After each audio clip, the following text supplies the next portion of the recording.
deep diving into darshanas today. Why do darshanas exist? The chronological evolution of Indian philosophy.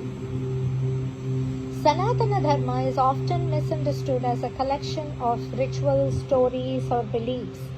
But what if I told you it is actually one of the world's most sophisticated philosophical ecosystems, developed over thousands of years to understand truth from every possible angle?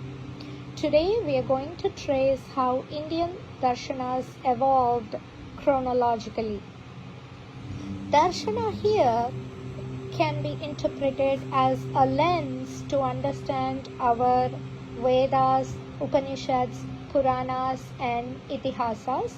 And broadly speaking, there are 6 different darshanas or 6 different perspectives or lens through which we see all these texts.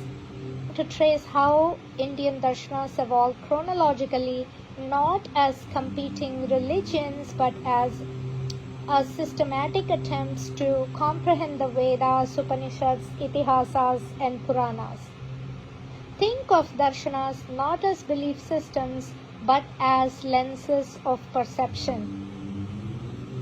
Why the darshanas emerged at all? The Vedas are vast, symbolic, and multi-layered. The Upanishads are subtle, inwards, and experiential. The Itihasas and Puranas communicate philosophy through story and emotion. But human minds are different. Some seek logic, some seek practice, some seek devotion, some seek inquiry. Darshanas arose to organize, test, question, and internalize Vedic wisdom so it could be lived, not just recited. The 6 Astika darshanas and their philosophies. Let's now move through the 6 classical Vedic darshanas in a natural progression of understanding reality. First and foremost was Sankhya Darshana, understanding reality through analysis. Sankhya is the earliest and most analytical darshana. The core question was, what is reality made of? And the key principles were 2 eternal realities, Purusha, pure consciousness, Prakriti, the material nature, and 25 tattvas explaining evolution of mind, senses, ego, and matter. No creator, God needed. Liberation through discrimination. Sankhya gives us the map of existence but not yet the method to transcend it. Yoga Darshana. From knowledge to experience. Yoga takes Sankhya theory and asks, how do I experience this truth within myself? How does the mind become still enough to realize Purusha? The key principles here are Chitta Vriddhi Nirodha. Understanding this in a way would be cessation of mental fluctuations. And the different forms of yoga are Astanga Yoga, Yama, Niyama, Asana, Pranayama, Pratyahara, Dharana, Dhyana, Samadhi. Ishvara was accepted as a special Purusha. Yoga transforms philosophy into direct realization. Next came the Nyaya Darshana, the science of right thinking. Nyaya arises when thinkers ask, how do we even know what is true? What is valid knowledge? The 4 pramanas used by Nyaya Darshana were perception, inference, comparison, and testimony. Eventually, it was subjected to logical debate, epistemology, and reasoning. Nyaya protects Sanatana Dharma from blind belief. It insists on clarity and intellectual honesty. Next came the Vaisesika Darshana, understanding the structure of the universe. If Nyaya is logic, Vaiseshika is the cosmic classification.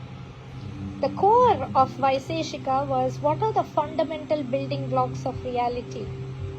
And the key principles were atomism, categories like substance, quality, action, universals, and early Indian physics and metaphysics.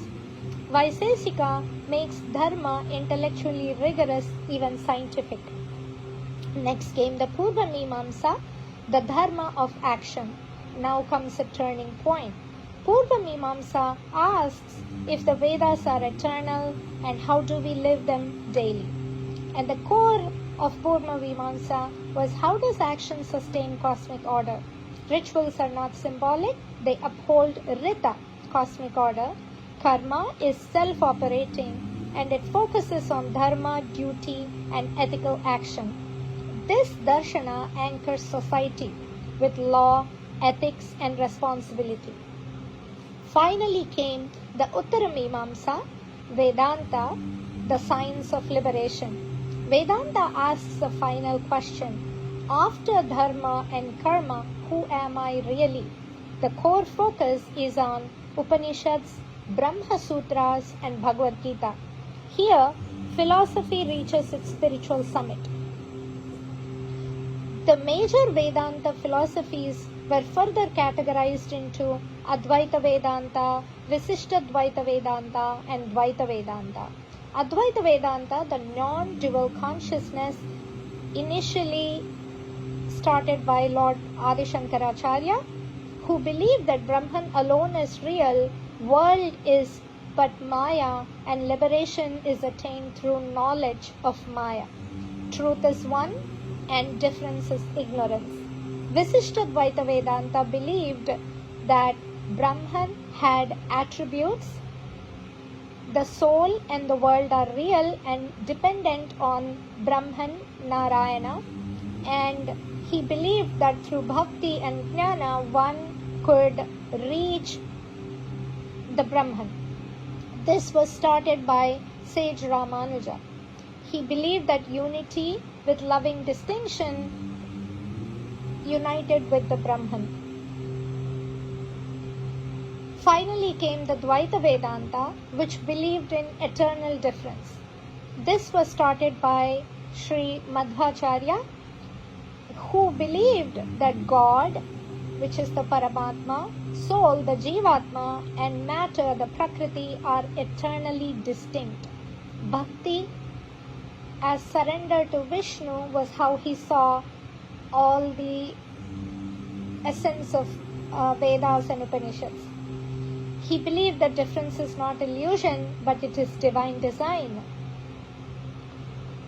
Later, in further podcasts, I will be talking extensively about the various Brahma Sutras, Agamas, and their place in the Upanishadic wisdom. Om Shanti Shanti Shanti.